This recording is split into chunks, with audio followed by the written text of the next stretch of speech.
Popstar, love you guys. Get ready because I'm gonna talk dance and choreography. I've been dancing my entire life, but it started when I was a young kid. I would choreograph with my cousins a little dance number before the 4th of July celebrations.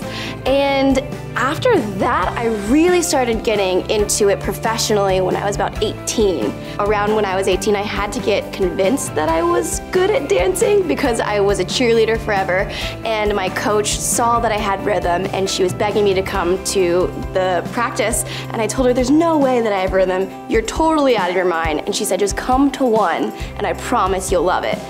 So reluctantly I went, and I fell in love instantly, and since that day I have not looked back at all.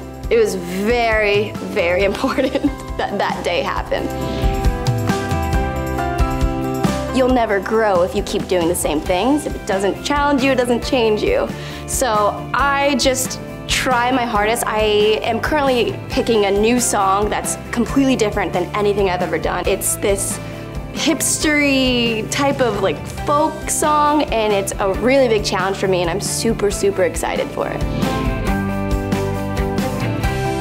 Music inspires the choreography. It's always starting with the music. I feel like the song is the blueprint, and then everything on top of that, you're basically just building a house. And the cool thing about dance and choreography, I think, because everyone has their own specific tastes, that you could get the same song or the same blueprint, and then everybody's house would look so different because they're interpreting it differently. Comedy and dance are the two things that I feel like make up who I am. If I had to decompose my body into two separate entities, it would be dance and comedy. I love both of them so much. So I ended up making dance videos with sketch comedy components before and after, and they've seemed to do pretty well.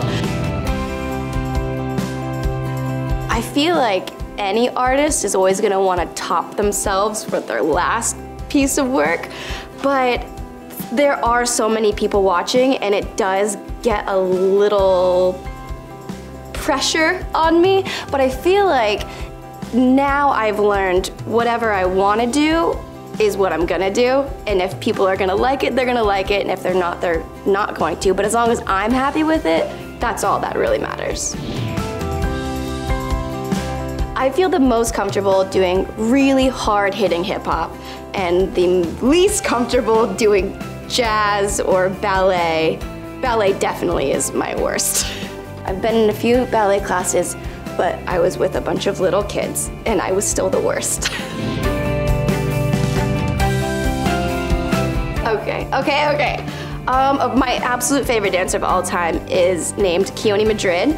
He is incredible. The style, I guess it's called urban choreography. It's song.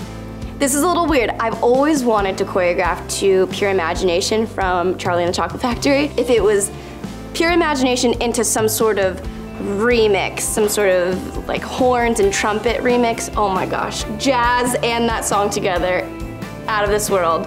And location, there's something about an empty Times Square that I think would be so captivating to look at visually. Like no one, maybe the lights are off initially, and then once the crescendo of the music happens, then all these lights turn on, and then by the end it's just super illuminated.